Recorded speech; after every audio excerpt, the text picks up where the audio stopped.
Postopek izposoje e-knjig ponudnika Cobiss-Ela v Cobiss Plus. S klikom na ikono Cobiss-Ela se izpiše seznam vsega gradiva ponudnika Cobiss-Ela. Seveda lahko v svoji knjižnici poiščemo točno določen naslov gradiva.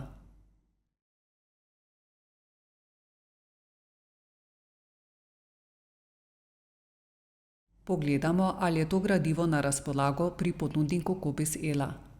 Če je, si ga lahko izposodimo s klikom na gumb Izposodi si.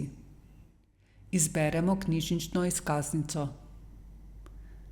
Ob prvi izposoji e-knjige iz Cobiss-Ela je treba vpisati geslo za mojo knjižnico.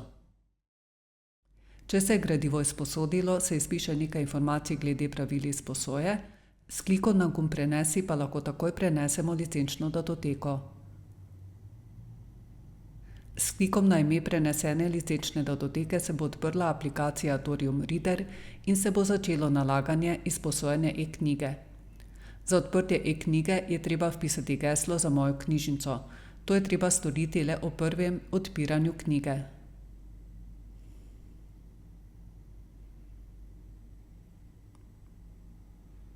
Knjiga se naloži v bralnik Thorium Reader in lahko začnemo z branjem.